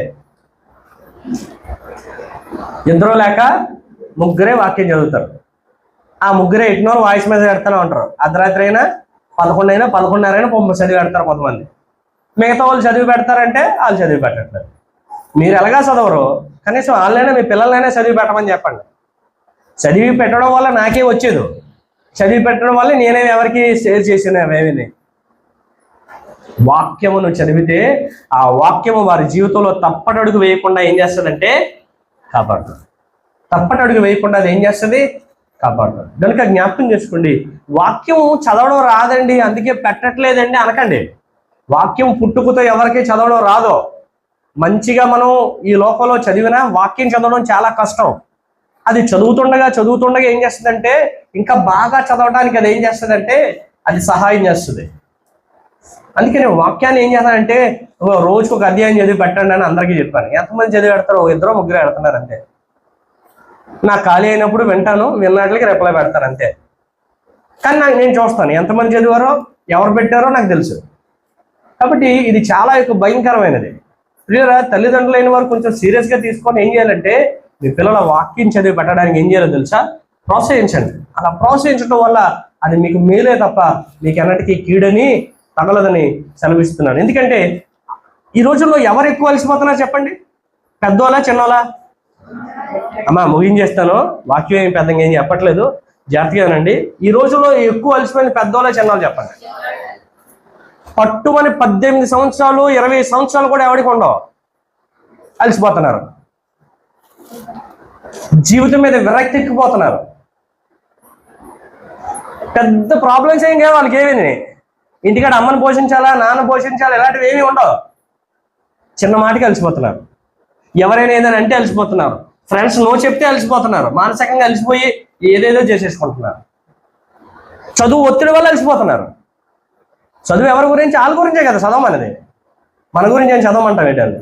వాళ్ళ గురించే కదా చదవమంటాం. వాళ్ళ జీవితాలు బాగుంటేనే కదమ్మా మనందరం కష్టపడి వెళ్ళి వాళ్ళు చదువుకుంటారా బాబు అని వాళ్ళ గురించే కదా చెప్తాం. చదవమనే తప్పు అయిపోతుంది ఈ రోజుల్లో. వారి మనసులు ఎలా ఉన్నాయంటే యవనస్తుల మనసులు బేగ అలిసిపోతున్నాయి. ప్రతిదానికి అలిగేస్తున్నారు. ప్రతిదానికి ఏం చేస్తున్నారంటే ప్రతిదానికి ఫీల్ అయిపోతున్నారు, అలిసిపోతున్నారు బాగాన. అపవాది వారిని అలసింపజేస్తున్నాడు. కానీ ప్రియులారా, యెహోవా కొరకు ఎదురు చూచువారు అలసిపోరు, వారి నూతన బలం పొందుకుంటున్నారు. దేవుడు అలసిపోకుండా వారిలో ఓపికను దేవుడు ఇస్తాడు. ఎందుకు అలసిపోతున్నారో తెలుసా? యవనస్తుల్లో ఓపిక ఉండట్లేదు కాబట్టి. వాళ్ళు ఏముండట్లేదు? ఓపిక ఉండదు. నువ్వు నేనైనా 2 నిమిషాలు రాసిన డిపోలో నిల్చోడానికి ఓపిక ఉంటుంది. ఆ నెట్టి లైన్ నెట్టి కనుక నువ్వు వెళ్ళావు అనుకో 2 నిమిషాలు కూడా నిల్చోడు లైన్లో. నిల్చుంటారా? 2 నిమిషాలు కూడా నిల్చోడు. ఆ గంటల నిలబడి నువ్వు తీసుకొని క్షమించాలి, ఆ గంటల నిలబడి ఆ రాసిన బియ్యంలోనో లేకపోతే ఏవో తీసుకొచ్చి నువ్వు కాపతోపాలు పడి గ్యాస్ లేకపోయినా పొయ్యి మీద ఉండి పెడితే మాత్రం మొప్పోతులాగా మేసేసి, క్షమించాలి నాకు ఈ మాట, మొప్పోతులా మేసేసి ఊరి మీద తిరగడానికి జాలీగా వెళ్ళిపోతాడు. ఆ బియ్యం ఎక్కడి నుంచి వచ్చాయి, ఆ అమ్మాయి ఎంత కష్టపడి చేసింది, లేకపోతే ఇంట్లో గ్యాస్ ఉండిందా లేదా, ఇవేం ఆలోచించట్లేదు. చాలా దౌర్భాగ్యం. ఇవన్నీ ఎవరు చెప్తారు? వాళ్ళకి దేవుని వాక్యం చెప్తుంది. తల్లిని ఎలా చూడాలో, తండ్రిని ఎలా చూడాలో దేవుని వాక్యం చెప్తుంది. దైవజనుడు నేర్పిస్తాడు. దేవుని సంఘంలో యూత్ మీటింగ్ నడిపించేవారు నేర్పిస్తారు. ఇవన్నీ నువ్వు చెప్పమంటే చెప్పవు, ఎందుకంటే నీ మాట్లాడి అలాగే అంటావు. నీ మాటలు ఎప్పుడు వినరు. కనుక దేవుని మాట అయినా సరే మీరు బాగుపడతారు. కాబట్టి జ్ఞాపకం చేసుకోండి ప్రియులారా, దేవుని యొక్క సన్నిధానంలో మనం ఏం చేయాలంటే అలసిపోకుండా మనం ముందుకు సాగిపోవాలి. అందుకంటే జ్ఞాపకం చేసుకోండి, బాలురు తప్పక ఏం చేస్తారంటే అలసిపోతారు, యవనస్తులు తప్పక తొట్టిల్లుతారు. నీ పిల్లలు తొట్టిల్లకుండా ఉండాలంటే నువ్వేం చేయాలి? దేవుని వాక్యములోను, ప్రభు ప్రేమలోను, ప్రభు భక్తిలో వారిని ఏం చేయాలి? పెంచాలి. దయచేసి మీ పిల్లలకి ఇంట్లో పని అప్ చెప్పండి. ఏం చేయండి? ఏమప్ చెప్పండి? ఇది చేయమని, అది చేయమనో, లేకపోతే ఇది చేయమనో చెప్పండి. ఏదో పని అప్పచెప్పండి. మీరు ఇప్పటి నుంచి అప్పచెప్పలేదు అనుకో, వాళ్ళు పెద్ద అయినా చేయరు. ఇప్పటి నుంచి చిన్నపిల్లలకు కూడా మనం ఏం చేయాలో తెలిసి ఇంట్లో పని, ఆ గిన్నె అందుకోమనో, ముంత అందుకోమనో, లేకపోతే అది తీమనో, అలా చీపురు అక్కడ పెట్టరా, ఈ సామాన్ ఎక్కడ పెట్టరా అని ఏం చేయాలో తెలుసా? చెప్పాలి. అలా చెప్పకపోతే వాళ్ళు వినరు, వాళ్ళు ఎప్పటికీ నేర్చుకోరు. వాళ్ళు ఎప్పటికీ, మరో మాట చెప్తాను గుర్తుపెట్టుకోండి, కష్టాన్ని పిల్లలకు చెప్పండి. కష్టాన్ని నేను చాలాసార్లు చెప్పాను, మళ్ళీ చెప్తున్నాను, మీ కష్టాన్ని పిల్లలకు తెలియచేయడం అండి. మా ఓడి కష్టాలు ఏం తెలియకుండా పెంచాలండి అనకండి. ఈరోజు కష్టం తెలుసుకోకపోతే రేపు పొద్దున నీ నెత్తి మీద పెద్ద బండేసి పోతాడు. కష్టంలో ఏం చేయాలో తెలుసా? ఈ రూపాయి నీ దగ్గరకు వచ్చిందంటే ఎలా వచ్చింది వాళ్ళకి చెప్పండి. ఈ పూట గడుస్తుందంటే ఎలా వచ్చింది వాళ్ళకి చెప్పండి. అరే నాన్న మనకి నొప్పులు ఉన్నాయి, ఆ పులి సంగతి పిల్లలకి ఎందుకండి అయ్యారు అంటారు. ఆస్తులు కూడా చెప్తావేంటి, అప్పులు కూడా చెప్పాలా? అప్పులు అన్న వారికి ఏం చేయాలి? చెప్పాలి. అప్పులు కూడా వారికి తెలియజేయాలా? అప్పుడే వాడు ఏం చేస్తాడో కొత్త అప్పులు బయట చేయడు. నువ్వు అప్పులు చెప్పలేదు అనుకో, ఆడేం చేస్తాడు? ఆడి గేమ్లు ఆడుకోవడానికి కొత్త అప్పులు చేస్తున్నాడు, ఆ లోన్లు ఆడు తీసేస్తున్నాడు. జ్ఞాపకం చేసుకోండి. కష్టాన్ని చెప్పండి, అప్పుని చెప్పండి, బాధను చెప్పండి. నువ్వు ఏ యొక్క ఇబ్బందులు పడుతున్నావో, ఏ ఎంతటి యొక్క బాధను పడుతున్నావు, ఆ బాధను వారికి ఏమీ తెలియట్టు సుఖమరుపుగా పెంచేస్తే జీవితంలో చాలా యొక్క దెబ్బలు మన జీవితంలో చూడాల్సి వస్తుంది. చాలా యొక్క అవమానాలు మన జీవితంలో తట్టుకోవాల్సి వస్తుంది. వీళ్ళారా శిక్షించినప్పుడు వారిని ఏం చేయండి? శిక్షించండి. మందలించినప్పుడు వారిని మందలించండి. ప్రేమించినప్పుడు వారిని ప్రేమించండి. దగ్గర తీసుకున్నప్పుడు వారిని దగ్గర తీసుకోండి. వాళ్ళకి కొనిపెట్టాల్సి వచ్చినప్పుడు కొనిపెట్టండి. అదే సమయంలో శిక్షించినప్పుడు శిక్షించండి. మందలించవలసి వచ్చినప్పుడు వారిని నాన్న మందలిస్తే అమ్మ ఏమో దగ్గర తీసేసుకుంటుంది. ఉరుకో, నా కూతురు కొడతావా, నా కొడుకుని కొడతావా అని ఈవిడంటారు. అలా వద్దు. ఒకరు మందలించినప్పుడు మరొకరు కలుగు చేసుకోకూడదు. ఒకరు మందలించినప్పుడు మరొకరు కలుగు చేసుకోకూడదు. నోరు మూసుకొని సైలెంట్గా ఊరుకో. అప్పుడు నువ్వు అలా ఊరుకోకపోతే ఏమవుతుందో తెలుసా? ఆ నాన్న మీద కోపం పెంచుకుంటాడు, అమ్మ మీద ప్రేమ పెంచుకుంటాడు. అమ్మ కొట్టింది అనుకో, నాన్న శార తీసేసాడు అనుకో, అప్పుడు నాన్న మీద ప్రేమ పెంచుకుంటారు, అమ్మ మీద కోపం పెంచుకుంటారు. అలా కాదు. పిల్లల దేవుని యొక్క సన్నిధానంలో ఉన్న మన పిల్లలను దైవ భక్తులు మనం ఏం చేయాలి? పెంచాలి. దేవుని సన్నిధానంలో వారు అన్ని విధాలుగా ఎదగడానికి సహాయం చేయాలి. మన వేరే టాపిక్ అయిపోద్ది. చేసుకోండి. అలసిన వారి ఆశను దేవుడు తీర్చువాడై ఉన్నాడు. అలిసిపోయేవాని జీవితంలో ప్రభు యొక్క తలంపులు, దేవుని వాక్యము మాత్రమే మన ఆశలను తీర్చును. లేక రెండవదిగా మనం నేర్చుకున్నాం, దేవుని సంఘముని అలసట తీరుస్తుంది. మూడవదిగా నేర్చుకున్నాం, దేవుని పరిచర్యని అలసట తీరుస్తుంది. నాలుగవదిగా ప్రభువు విశ్వాసంతో ప్రభు కొరకు ఎదురు చూస్తే నీ అలసట లేకుండా ఆయన చేస్తాడు. ఆరోదిగా నేర్చుకున్నాం, విశ్వాసపు ఎదుగుదల మనకు అలసట లేకుండా చేస్తాడు. విశ్వాసంలో ఎదగకపోతే పడిపోతాం. చివరిగా మనం నేర్చుకున్నాం, ఆత్మీయ చురుకుదనం మన అలసటను తీరుస్తుంది. కనుక జ్ఞాపకం చేసుకోండి, అలసి ఉన్న వారి ఆశను దేవుడు తృప్తిపరచువాడి అన్నాడు. కృషించిన వారందరినీ దేవుడు నింపువాడే అన్నాడు. మన సన్నిధానంలో ఉన్న మనం కూడా ఏం చేయాలంటే దేవుని వైపు మనం చూచువారిగా ఉండాలి. జీవిత కష్టంలో, ప్రయాణాల్లో మనం అలసిపోయినప్పుడు దేవుని మీద ఆశ పెట్టుకొని మనం బ్రతకాలి. విశ్వాసంలో మనం ఎదగాలి. అన్ని విధాలుగా మన భారాన్ని దేవునితో పంచుకోవాలి. ప్రభు వాక్యం చదవడం వల్ల, దేవుని సన్నిధానికి రావడం వల్ల, విశ్వాసంలో ఎదగడం వల్ల మన అలసటలన్నీ కూడా ఆయన తీర్చువాడై ఉన్నాడు. అలిసిన ఉదయకాలం అలిసిన మీ ప్రాణాలకు ఆయన సేద తీర్చువాడై ఉన్నాడు. ఎవరో చక్కపరచలేకనే సమస్యలను ఆయన మాత్రమే చక్కపరచువాడై ఉన్నాడు. ఎవరో తీర్చనే సెట్ చేయలేని యొక్క సమస్యలను ఆయన మాత్రమే ఒక్క మాటతో సమస్తమును కూడా ఆయన ఏం చేయగలడు? సెట్ చేసి ఆయన సమస్తమును సంకటపరచగలడు, లేకపోతే కుదర్చగలడు. ఏ యొక్క సమస్యలు ఉన్న వాటినన్నిటి నుంచి దేవుడు నిన్ను తప్పించగలడు. అలా చేయాలంటే నువ్వు దైవ సన్నిధానంలో మోకరించి ప్రార్థించాలి. కళ్ళు మూసుకొని ప్రార్థన చేసుకుందాం. ముగిస్తాను. కొద్ది నిమిషాలు మనం ముగించుకుందాం. ప్రభు వల్లకి వెళ్దాం. సమయం అయిపోతా ఉంది. త్వరగా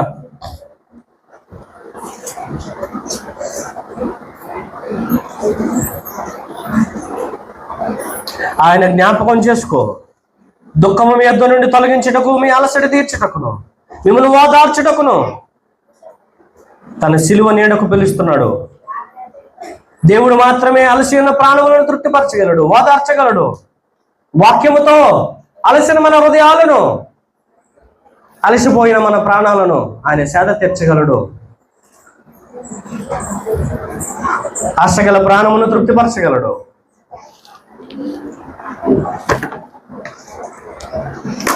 ప్రభా, ఈ ఉదయకాలం సెలవిస్తున్నాం. అలసి ఉన్న వారి ఆశను నెరవేర్చువాడు. అలసి ఉన్న వారి ఆశను తృప్తిపరచుదును.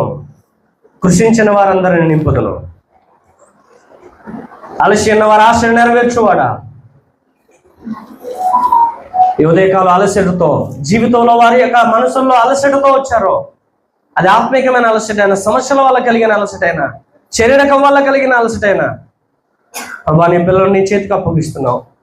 అలసిన వారు నైనా నీ వాక్యముతో నీ సన్నిధానంలోనైనా వచ్చుట వలన, విశ్వాసంలో ఎదుగుట వలన, యెహోవా కొరకు ఎదురు చూచుట వలన వారు అలసటను పోగొట్టుకోగలరని, అలసిన వారి ప్రాణాలనైనా నెమ్మది చేయండి. అయ్యో నా దేవునితో ఈ సమస్యను పంచుకుంటే, ఈ కష్టం దేవుని దగ్గరికి వెళ్ళి చెప్పుకుంటే, ఈ సమస్యను దైవజనుడితో చెప్పుకుంటే ప్రార్థిస్తారేమో, సంఘంతో చెప్పుకుంటే ప్రార్థిస్తారేమో అని, లేక ఎవరితో వారు పంచుకోలేని సమస్య అయినప్పటికీ వారు మౌనంగా ఉండి దేవుని సంఘంలో చేసే ఆ ప్రార్థన విజ్ఞాపన తప్పక ఎదురు చూస్తున్న యొక్క వారి ఎదురు చూపు తప్పక నెరవేరుతుందని గుర్తిరిగి వారి జీవితంలో నేను ముందుకు సాగడానికి సహాయం చేయండి. అలసిన వారి ఆశలను తృప్తిపరచండి. సహాయకుడిగా మరి నిలవండి తండ్రి. ఎవరి ఆలోచనలు, ఎవరి సమస్యలు, ఎవరి యొక్క భారంతో ఇక్కడికి వచ్చారో వారి భారాన్ని అంతటిని తొలగించండి తండ్రి. నీ కృప, నీ కాపుదల నీ బిడ్డలకు మెండుగా దయచేయమని, దీవించమని యేసు నామమున అడుగుచున్నాను తండ్రి. కూర్చోండి.